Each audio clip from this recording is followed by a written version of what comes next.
All right, we'd like to welcome Mike Weir to the 2011 RBC Canadian Open. Mike, this is your 21st time playing in the event. If you could just talk to us a little bit about playing here, and obviously a home field advantage to you, home field to it. If you could just talk about that, and then we'll open it up to some questions.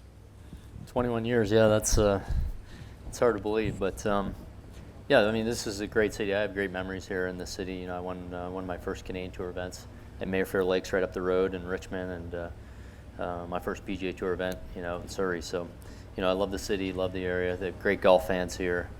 It's a great golfing province. A lot of great champions come out of here. So, I think all the players and the buzz around here, everybody's excited to be here. It's a great golf course as well. You know, probably the toughest setup we've seen so far this year, venue tour event. So it's a real championship feel, national championship feel. So I'm excited to be here. By the talk of the other guys, I think they are too. So looking forward to a good week. Questions? All right, we're out. Let's go. Yeah, Mike, right over here. You probably come into this one with the least amount of expectations in the past 10, 15 years for you personally. Does it feel different to you coming in this year with maybe not as much expectation as you have come in here in the past? Yeah, possibly. I think, you know, my expectations are, even as poorly as I played, they're still, you know, I still like to think that I have a glimmer of hope if I can, you know, find the fairway a few more times, and that I have been. And, you know, I'm excited to see, you know, some of the younger guys playing better and have a few more guys get in there with the chance to win. And, you know, but for myself, it's, you know, it hasn't been great. I obviously haven't had great success on the golf course, but at the same time, you know, you get here, I kind of prepare that, you know, if I can get some momentum and have, you know, great crowd support behind me, hopefully that'll turn into something pretty good. Mike, could you just talk about your game and where it's at and where maybe it hasn't been as good as in years past? What's changed and where you're at now? Well, what's changed is really, you know, I was injured last year and I developed some bad habits, and I've talked about this extensively, but, you know, just kind of fighting my way out of that. So, you know, it's just a time right now. I'm just trying to work my way back into form and gain some momentum and start to, you know, string some solid shots together, and hopefully that leads to some good rounds and some good tournaments, and then and build it back up that way. And that's, you know, that's what I know to do, is just keep grinding and keep working hard. And you know, it's you know, I've been through, you know, it took me, I believe, 7 years to get on the PGA Tour, and there was a lot of lean times, and so I know what it's like when it's tough and when you're struggling, and you know, it's a little different now than when you're coming up, but at the same time, my mindset is still to keep working hard and try to find answers to the problems I'm having. So just keep at it. Mike, you're back working with Mr. Plummer and Mr. Bennett. How are you approaching that at this point, given, you know, you've been away for a couple of years?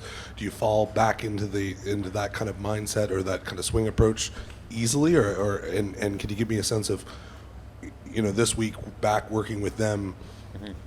Do you just see this sort of as a step in progress, or how do you view it? Yeah, a little bit step in progress. Trying to simplify it a little bit more this time around, and I think, you know, being away from those guys for a couple of years, they've done a great job of simplifying their method, and you know, for myself, it makes a lot of sense, and it's just applying that and keeping it simple for me, you know, and you know, whoever they work with, you know, Charlie and Dean. You know, they may have different things that work for them. I got to find what's right in that technique for me, and because I do like it, and so that's kind of what I'm pushing through here, is just to find the one or two key things that I can concentrate on and keep building to keep it as simple as I can. When you left them the first time, you talked about sort of lacking a bit of feel in it. Yeah. How do you think it'll be different the second time around, or do you have a different mindset or a different approach to that? Well, I think, Robert, just keeping it simpler. I think, you know, you lose the feel, and when you're really technique bound and simply concentrating on technique all the time, you maybe lose that feel for the shots in the game. So that's why I'm trying to identify just one or two key things that are going to help me fix a few things, and then I just go and then just get back to playing golf and not think about it so much, and not worry about it so much. And that's with any teacher, Mike and Andy or whoever. You gotta, kind of break it down and use the one or two little nuggets that you get from whoever's teaching you, and then go play with it. So I think, to my own fault, maybe last time when I was with those guys, I tried to gather too much information and try to understand it all the way and make it perfect. And now I guess that's not. I'm not trying to be perfect. I just want it to be manageable so I can just go play. Mike, when the Blue Jays won their World Series, a lot of good young Canadian baseball players came through, and I'm not suggesting that you're old and you haven't finished it, but there's a lot of good young golfers, and they say that they've looked up to you and want to follow in your footsteps. A, how does that make you feel that you were kind of a trailblazer? And B, when you look at the youngsters, who maybe sticks out in your mind as maybe the next thing coming along in Canadian golf? Well, I guess to answer your first part of your question, I guess probably, it makes me feel great. And I had, Dan Halderson and Dave Barr and Zoke to look up to when I first got on the tour. And those guys played a few Canadian Tour events, and I got to know them a little bit. And I know Zoke from my BYU days. So I had someone to talk to and ask about tour life and what it's like and how to get better. And so I've said this before. I hope the guys embrace that and come talk to me if they have questions. I try to be as available as I can for that. And but identifying maybe one guy, I think there's that. I would never put that pressure on one guy. There's obviously a lot of talented players here, and you never know who's going to pop out. McQuillan had a great week a few weeks ago. I think Graham's got a great career Dillette ahead of him once he gets healthy and feeling good. We know John Mills and David Hearn are good, solid players. Matt Hill, Nick Taylor, these guys are coming up. It might take them a few years, and they might get out there next year. Who knows? But there's talent in this country, always has been, and just a matter of kind of getting out there. And I've always believed you kind of got to go. Don't get comfortable, just kind of playing around here. Get overseas, play, and get experiences like that. And it makes you tougher, and so hopefully the guys will do that. And I think that a lot of the guys are doing that a little bit more now. So I think I expect to be a lot more guys coming out here soon and doing well. Knowing how involved you are in your business and everything that goes on relative to that, I'm just wondering, with Wine and Lavalster Lilac with Ian and everything that happens is going on there, are you finding now that you're more focused away from your game, less focused, or is it about the same as it was before, or where are you at kind of in that correlation between business and what you're going through right now? I'd say more focused on my game than maybe I ever have been. I have great people. I got my brother, and I've got a great team at IMG helping me look after a lot of that. And, I trust them, and they do a great job. So I can focus on my game, and when they need me, I help out as best I can. But, no, it's all about golf right now for me. Mike, excuse me, you've been through a caddy change this year with Brennan and a few others, but it's a fairly fragile relationship with Canby. Are you aware of the latest change that was announced this morning? Tiger and Steve Williams are done? I just heard that, yeah. Someone just mentioned that to me. Yeah. I mean, does that surprise you? And how fragile a relationship is it? I mean, it's you had a long relationship, and they've had a long relationship, two of the longest really on tour, I would say. Yeah. How fragile is it? Yeah, or can it be?